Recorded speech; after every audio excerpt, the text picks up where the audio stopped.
Thanks for joining me for another Blunt Business on CannabisRadio.com. Really appreciate all of you joining us. If you haven't done so, if you haven't subscribed to the show yet, please do so. Apple Podcasts or Spotify. And please rate and review the show. And, of course, you can find all of our programming, CannabisRadio.com. Let's get right to our guest. I'm with the founder, CEO, a regular guest of the program, and on Plant Profits, Blunt Business, and other places, Kyle Sherman. Hey, Kyle, you've been very busy. You've had quite an eventful day for you. It's been a busy year. So one of the things that has been brought up that, even leading into Benzinga, is you now have a new integration with BioTrack, expanding national coverage to 36 markets.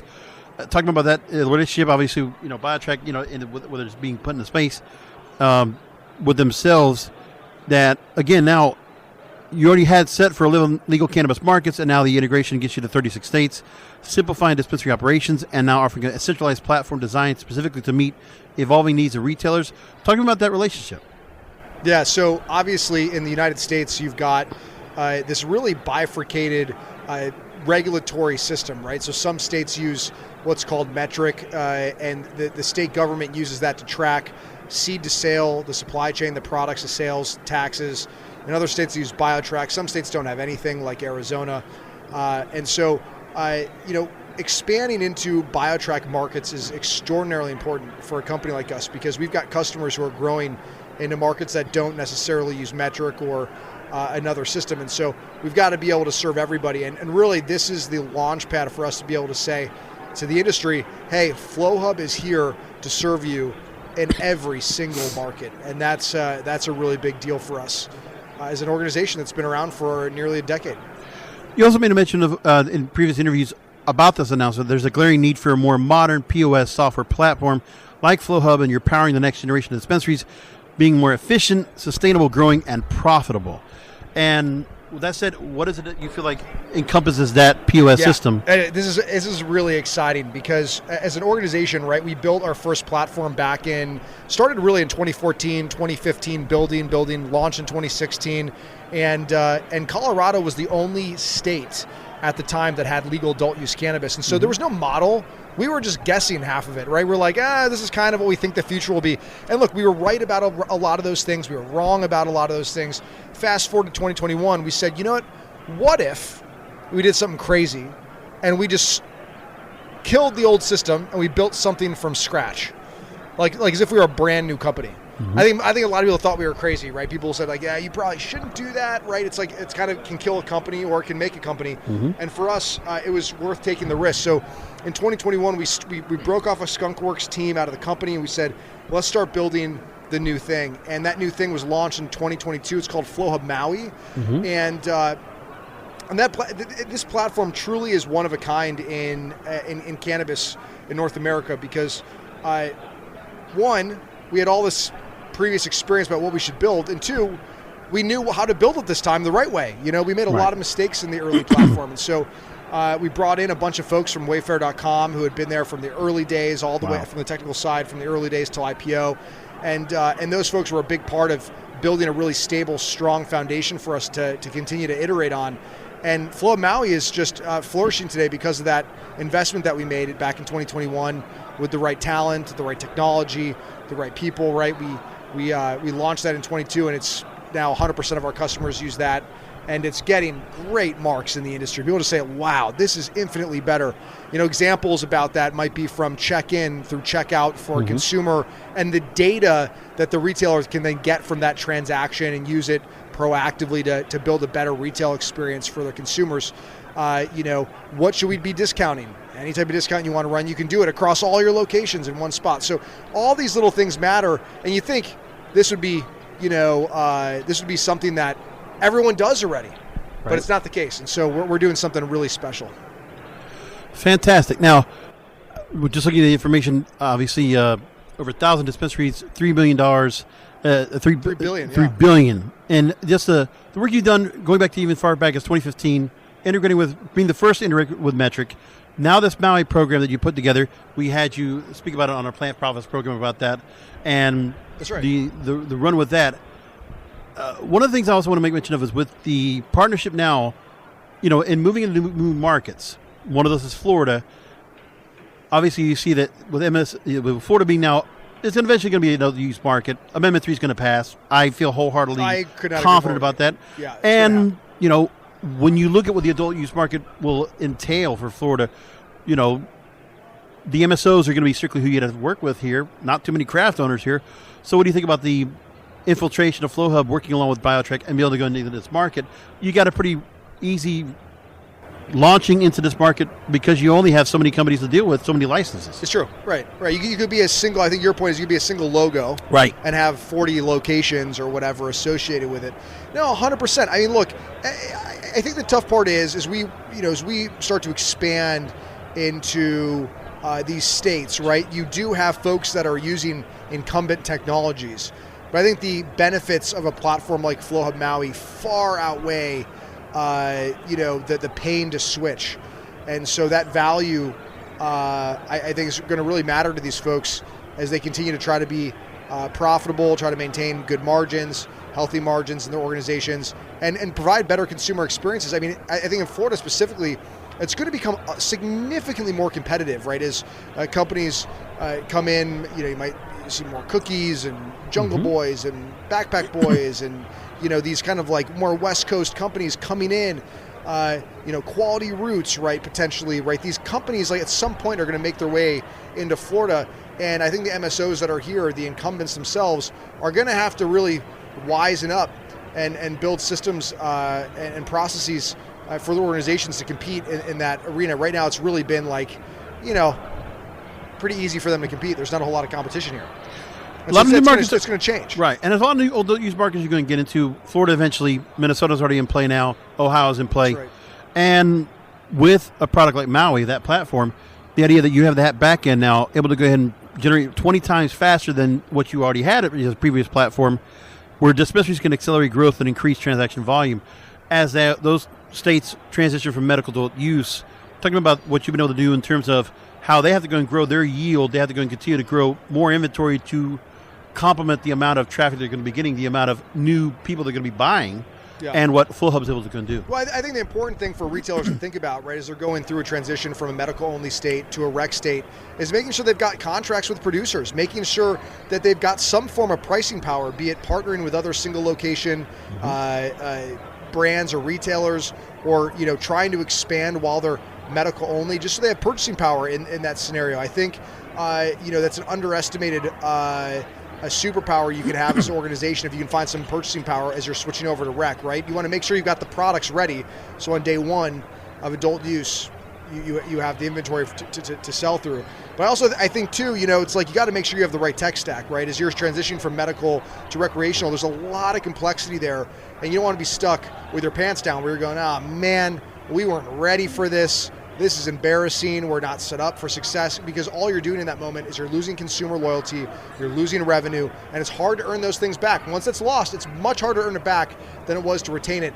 And so I think, making sure you have the right tech stack before the switch from med to rec is in place. You got to make sure that it's there. And I actually just said this on stage a little bit ago, but you go be an undercover boss. Go pretend to be a consumer at your own retail organization, no matter if you have 30 locations or 5 locations or 1 location. Go do that maniacally all the time and finesse it. Get better and better and better at serving your consumers, because that's how you build loyalty and a sticky brand for people. And that's critical. For those who didn't get a chance to go and hear, Kyle spoke on, is your retail experience really what consumers are looking for? The other thing that also much mentioned is in your suite of solutions, you now have a new POS platform, the Stash app. So a new mobile inventory management platform. Yeah, you have as well. We have a lot of mobile tools at the company. Right. We've actually had Stash for a while, but it's only gotten better with Maui. So we've got a few different apps. We've got the Greet app, which is a mobile check-in app, and it's amazing. It says, if you scan an ID, like if I scan your ID right now, it's almost your birthday. It would say, "Happy birthday." It might say returning customer, it might say first time, right? Those things all matter in the consumer experience, because now I can scan your ID and I can immediately know, I know he's been in here before. I can see your purchase history. I can see your notes in there. I can see your loyalty. On the Stash app, right, it's for the inventory team to intake products, to audit products that you could ultimately reconcile with the state regulatory system, be it BioTrack or Metric or your own systems. And so those are two of our mobile apps, Stash and Greet, that run on what we call the Nug. It's a hardware scanning device. You can also run it directly on the phone.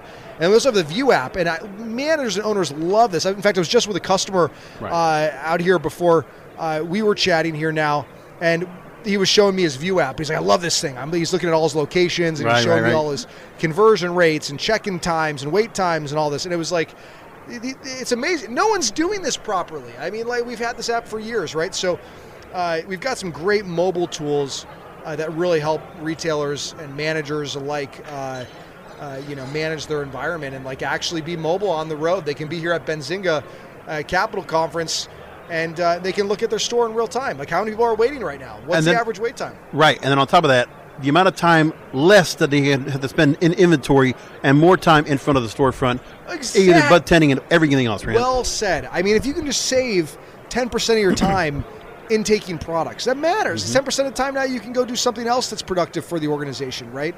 It's really funny. I'm touring the country right now, visiting some dispensaries. I just was in Arizona for a few weeks. I was in New Mexico and Southern California, and there's some real patterns. It's amazing. I think a lot of these retailers, I was visiting a lot of folks who don't use Flowhub, by the way. I was trying to understand what was going on there. And it's amazing how poor the consumer experience is at a lot of these stores. Right. The check-in times take forever. I brought this up on stage as well. It's a 10-minute check-in time in some of our competitors' platforms. I saw this in Arizona. Not a lot of customers are going to stay around for that. Right? No, I was like, why would you come back? This is awful. I'm obviously not the priority here. And other times, it just took forever to check out, multiple taps to get someone into the queue. And all this stuff just adds to the complexity of the check-in process. And so as a consumer, you just don't trust it as much. Right. And so there's so much opportunity for retailers to go play undercover boss, look at their stores, and go, man, they should be asking themselves, could we be doing better? I mean, right now we're in an environment that's tough. It's competitive. Margins are smaller than they've ever been. Things are more expensive than they've ever been, right? Consumers are more pissed off than they've ever been, right? They want ease more than anything. And so you've got to look at your tech stack. If you own a dispensary, you've got to go double click and look at your tech stack and be realistic about it. Now's the time to look at switching your platforms. I ask our customers all the time, go talk to other customers of ours. Go look at your store, play undercover boss, and you'll see. Go compare that to our competitors, and you'll get a better experience out the other side. It's logical for your employees. You don't want to have them sitting back there to have them go and count inventory and just keep looking through. You want, for people to look at time management. Technology, people can go and got to debunk the idea, technology is not going to go and help out, they're going to make things faster. Well, you're showing that your suite of solutions does. Exactly. 90% cut of the inventory time. That makes sense. That's an investment worth making. So obviously companies, and for MSOs, obviously, they want to find a way to go ahead and put technology into place anyway and have the employees doing something more important. And if your employees are doing something more important by being in the storefront and serving customers and not sitting back there having to go and count and go through ID tags or whatever they might have to go do, that's what you want. And think about how many compliance violations can come from a system that allows too much manual work anyway. So not only is it like less efficient to use a crappy technology solution, right? But now you have all these potential holes for compliance issues, for stolen or lost inventory, aka shrinkage, right? So your tech matters. Yeah. Good tech matters, and it can really change your business for the better. And I think a lot of times people look at this stuff and go, yeah, well, POS is a piece of shit. It's all the same. And it's like, no, it's really not. But look at the extra costs you have in place. Look at all these conventional stores that will have to outsource some company to come in and do inventory because they can't do the full-scale inventory and a full breadth of it. But you can do it on your platform and have the entire inventory checked out. And again, 90% less time. Exactly. Precisely. That is what we're trying to do at this organization, is build great tools, easy to use, save people a bunch of time, try to help them not get in trouble. We call it stoner-proofing the software, right? Make it easy for anyone to use, no matter the state of mind that they're in. And it looks like bowling with bumpers, right? At some point, the bowling ball is gonna go down the other end of the lane and hit some pins, right? So, Kyle, it's amazing. And so again, the solutions make it pay for themselves. And I'm glad that you're hearing a whole lot when it comes to your touring to other dispensaries and learning about what they need to go and do to help out with this product, because it's like you don't want to go and just go favoritism and just like, okay, just look at the stores that have only Flowhub. You're looking at other stores and dispensaries that do not have, and seeing how your product can definitely go ahead and make that put across. Your suite of solutions and make that possible. Yeah, I'm biased, but I'll say Flowhub has the absolute best technology platform for retailers in the market today, for sure, bar none. I've seen it firsthand. I've looked at all these stores. I've been to our competitor stores like you talked about, and I've seen it firsthand. I'm going, oh my gosh, we are in a great spot as an organization. I'm really excited to continue to grow the company and serve people for years to come here. And as for Florida, what do you think about the transition? Because like I said, it's not like Florida's a very different market when it comes to turning rec, because it's all MSOs going to be part of this. So obviously you're going to have your way to where you're going to be in dispensaries, where your system is going to be put in dispensaries around the state. But, do you think it's going to be much of an issue of them being able to go ahead and churn out the yield necessary to handle the market and the demand that's going to be coming when it comes rec? We'll see. We'll have to see, right? I mean, I think a lot of states oversupplied during that transition unnecessarily, and that hurts a bunch of businesses in the communities, right? That's not good for anybody. And so I think, having tight controls around how much supply is available is super important. But we'll see. Look, I mean, I hopefully Florida does it right. I think I got a good chance. I think, there's some parts where, in their program, what they're going to have, they haven't talked much about social equity. They haven't talked much about, the other areas of part, which also I know you do a lot of advocating for prohibition and the issues of what we had with that. But it's some of those other outlying areas that had not been addressed here. But that's because of how the market worked out, because when the petitions first came out for medical, the corporate side that decided to go ahead and, consolidate, put a petition out against the other petition, fought it off, and then they come back now. They're the ones with the leading petition. They got the amendment up there. And so, now after the fact, other issues that need to be addressed. But the MSOs, they just need to realize, okay, they have only enough licenses that you're able to go and use. They have to also be able to have enough grow to be able to go and surplus and handle the drive that's going to be coming in. Yeah. We'll have to see. I'm a huge advocate of being very careful with how much supply you generate, because it can kill smaller businesses. And as we know, smaller businesses are really important to our communities. It's not just the MSOs, right? And so I think, and even for the MSOs, frankly. And don't get me wrong, a lot of good MSOs here. I mean, they're really well run so far in terms of medical. There are. The switch to adult, you should be pretty smooth. There are, but I think it's it's you have to watch that oversupply. It's the supply-demand balance is extraordinarily crucial, and just being really smart about it. In my opinion, it's better to have less, more demand and less supply than oversupply the demand, because it can crash a market for a long time, and it literally will kill businesses. There we go. So I'd rather see more businesses open, more consumer choice, these sorts of things. So, So again, flowhub.com, and one more second, just go ahead and take a pitch and just let people know why they should go ahead and invest in your suite of solutions. If they haven't done so yet, what should they be doing when they go to flowhub.com? Yeah, so if you're a retailer, we'd love to work with you. We'd love to learn more about your business. Go to flowhub.com. You can click on, the get a demo button. You can read about our solutions, watch videos. We have a YouTube page. You can see how the software works. You go to our Help Hub, which will tell you all about how to use the software if you're already a customer, but you could also just go check it out. If you go to releasenotes.flowhub.com, you can see all of our releases and our release velocity, meaning how much new tech we're putting out every week. It's amazing what the team's doing. I'm super proud of our engineering and product teams at the organization. They're doing incredible work over there. But yeah, I mean, go check us out. We're not, if you're an investor, we're not taking new money. So we've raised from some really great investors, but we're a company that's profitable, so we don't need to go raise more capital. You're doing a lot of R&D. You're always looking to go and optimize and innovate with new solutions or build upon the solutions you've already built on. Exactly, but we don't need to raise money for it. So unless it's some super strategic investor, then definitely shoot me an email.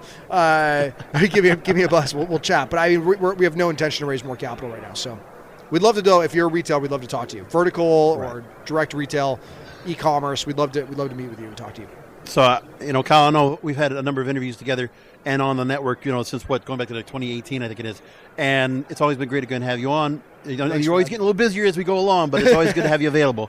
Thank you again, Kyle Sherman, CEO of Flowhub. Again, flowhub.com. Thank you again for making time. Thank you so much. Appreciate the time. We have more Blunt Business coming up after a short break. Rolling into some sponsors, but we'll be right back with more Blunt Business. Welcome back to Blunt Business. Time to introduce our next guest. I'm with the Director of Operations at Planet 13 Holdings, Jeffrey Trappe. Jeffrey, thanks for being on with us. Good morning. How you doing? Doing really well. We're very familiar with Planet 13. Larry Scheffer has been on our network quite a few times. And from all the talks I've had with him, it's been specifically about what's been going on in Vegas now. The Consumption Lounge, Cannabis, has now officially opened. Mm-hmm. And among that, the superstores in California, in Vegas, and now Florida's going to be a new market. We'll talk about that in a moment. But first of all, Cannabis is now open. You have the Cannabis Hall of Fame is going to be embedded in there as well. So talk about the opening so far and what kind of response you've had from there, and how quickly have things turned around. Now that we have consumption lounges available, we were waiting for that to get started, and it took a little while to get here. But talk to me about, have you been there already? What is it like so far? Yeah, so me coming from a hospitality background, I always thought cannabis consumption lounges were going to be a game changer. It was nice to see that we finally launched ours. I want to say it was about 2 weeks. It was a soft open. We actually have a large grand opening for 420 weekend. We're actually going to do a whole event, going to have performers, things like that. It's going to be a very experiential time down there for the whole weekend. So we're expecting a big crowd. The last weeks, we've been seeing a steady increase of the traffic.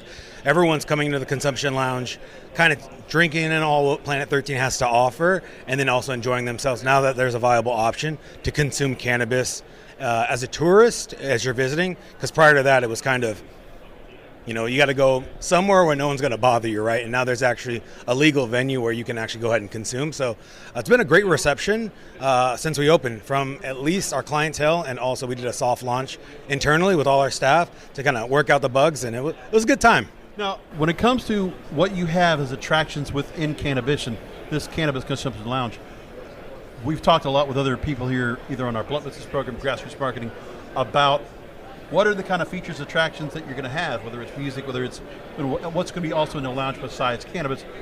What can you tell me about what's being added in to create, a multi-form of ideas or things to do when people are there at the lounge? What are some of the things that have been put together that are going to draw people from other places they might go to in Vegas? Yeah, 100%. So currently, Planet 13 Las Vegas, the superstore, kind of has already etched itself as a cannabis destination. After that, we're starting to layer on multiple, I would say, experiences for people that want to come through. So we have the lounge. We also have the Cannabis Museum coming through to get a little bit more history and insight. I would say a fun modality to learn about where cannabis has come from and where it's at. We're also looking at doing a good partnership with one of the local restaurants in the area. They'll actually be providing some top quality food, drinks, and then we have some other phases, kind of bring on some more of an entertainment element. We're constantly always looking for strategic partnerships that make sense for us to add on to the Planet 13 Las Vegas Superstore. So we're trying to, and Larry Scheffler's best term, he's trying to out Vegas and make it a one-stop shop, and we're strategically adding more elements to that. Sounds fantastic. Now, one of the other things we've also noticed in what you've been doing right now is making the way into Florida. So being able to go and sell off the medical marijuana treatment center license, buying now VitaCann, with some 30-odd stores now in the market. Right. So now creating not just the superstore concept, but I talked to Larry previously on the program about creating the smaller store concept. That really the idea was intentionally to go and buy these stores because of what they have in terms of the size, and that the Planet 13 brand is still going to be very prominent. It's just going to be a different form to it. So what do you know about the build-out that's going to happen for Florida eventually now that this transaction has been complete? Yeah, 100%. So that's what I'm currently doing. I actively oversee kind of our Florida expansion. So prior to Planet 13, we actually had a neighborhood concept called Beniznga. So we kind of we learned our operational know-how from a very neighborhood concept store, and that's what we're deeming these smaller locations that would be more conducive. As a superstore is not going to fit every city and state, right? While there will be superstores coming to the market, I know they've been scouted on either for, say, Tampa or Orlando or Miami, but nothing's been concrete. Correct. Again, it's a medical market. Superstores wouldn't be conducive to that. Now adult use, and we're looking forward. That looks 100% viable. We're trying to find cities that would justify the guests coming in and then also wanting to stop at a superstore experience, because again, for the superstore you have to add more elements outside of just a shopping experience. So it's a big project, it's a big endeavor, and we are identifying, to your point, a few of those key cities that would make sense for us. And then on top of that, what you're looking at is that the investment into Florida now is because obviously your team feels very confident that Amendment 3, which has now gone through the Supreme Court, the petition has already been allowed, and now Florida voters as long as it's 60% of the vote. Right. Of course, I'm going to vote for Amendment 3, yes. Others will most likely do it. I'm already predicting it's going to go, regardless of what anybody else says. But that's the plan, is that adult use, this is all being done in anticipation that adult use is going to pass probably this year. 100%. With the adult use kind of looming, Florida, just in its conception, has always been a unique market, because working in other states on the West Coast, this is the one state that you're allowed to have a rolling license, essentially, right? As opposed to going to another state, one license gets you one facility. Florida was always unique, and it just makes it a little bit more conducive as adult use is on the rise. We definitely support kind of having adult use be a little more of a normalized conversation. As the West Coast states that we operate, you do see a significant increase from taxes and the local community. So it would make sense, and it would be conducive for Florida to kind of, I would say, flip over to adult use sooner rather than later, because to your point, most of the community is ready for it. I think medical was a good test pilot. I think there was kind of some fear and some unknown, and now that we've kind of rolled out what Florida looks like, adult use would be pretty conducive. So it makes it a very prime strategic opportunity for us in Florida, and we're 100% in pro of kind of having adult use push through as well. As well as also those ideas that with Florida, the way it's been set up, MSOs really rule here, when it's going to be adult use, MSOs will completely rule here. Mm-hmm. That, some of the other markets that might have, inclusion for social equity or something's done for decriminalizing in some way, shape, or form, that's not applying here. This is a pretty corporate market. And I'm not saying anything bad about it. I actually don't mind that it's being done. Every state can do what they want. But, do you see that as an advantage point for Planet 13? Because, you're going with just other bigger brands. There's really no craft market in here at all. Yeah, so with Florida kind of being structured, and it's always interesting to see how each state sets up their medical market and adult use market and the rules and regulations. Florida was definitely unique in my experience. I've been able and fortunate to work in 6 other states, adult use and medical.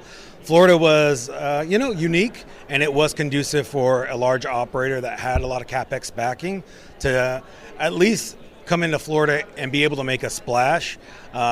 Personally, again, the regulations that I set up, again, it's unique. Never thought that would kind of be set up like that, but it does make it, again, prime for us as we've operated as a pretty lean operator, currently one of the few large MSOs with 0 debt on the books. It just made sense for us to kind of jump in if we fit the criteria.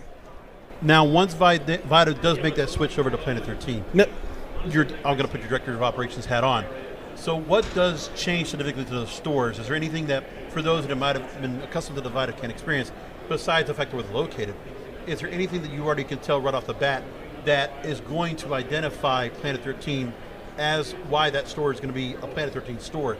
What's going to be the identifiers that are going to change from what was a VitaCan store? Yeah, 100%. So VitaCan, and getting to know the team, they've been able to operate Florida very efficiently, very, I would say, agile as well. And that's what made them a pretty prime operator for us to kind of combine forces, essentially. So if anyone's worked in another state, each state is unique. And anyone that tries to take a model and jam it down a state, you have to kind of curate it. And I think we're going to have a great opportunity with taking what VitaCan has learned through Florida, taking what we've learned through adult use states, kind of marry them together to make, I would say, the most operationally efficient approach for Florida.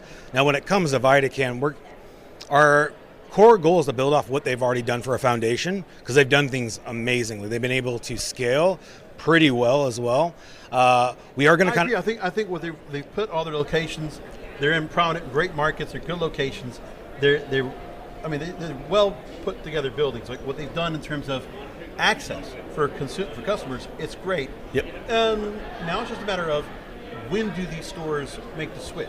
Yep, 100%. So we're looking at that. It kind of falls into the regulatory body of the OMMU when that transition switches over. But our goal, and kind of what I've been planning, is taking over the Planet 13 brand, incorporating that to VitaCan, hitting those 3 hallmarks that really make Planet stand out. It's the experience, the customer service, and the product selection.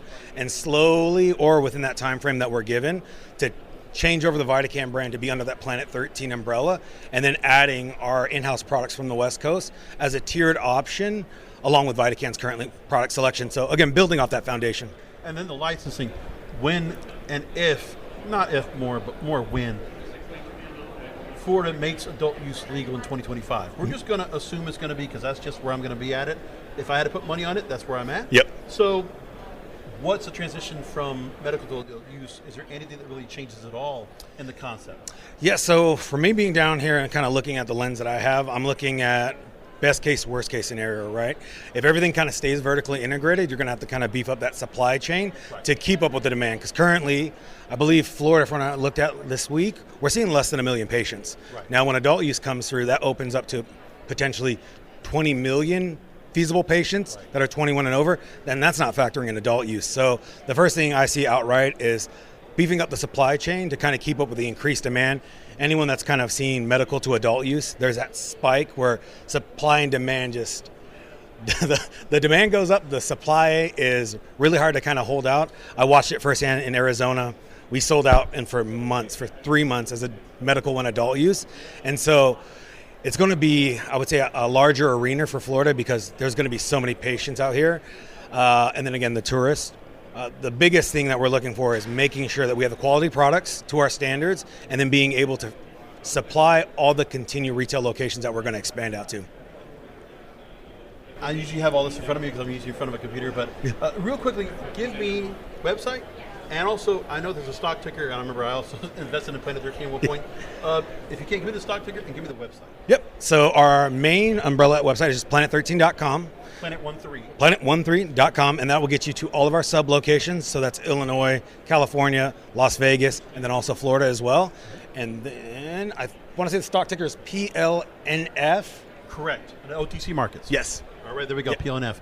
I remember I had that, but just I wanted to make sure I had the last letter right. I knew it was PLN, something like that. Yeah, it's on my watch list. I should know that. So there we go. Again, I've been here with Jeffrey Trappe, Director of Operations at Planet 13 Holdings, making their way into Florida. Congratulations on the Cannabis. Congratulations and welcome to Florida. And let's get ready for adult use. Awesome. Thank you, Jorge. And thank you, listeners, for tuning in. We'll talk to you next time.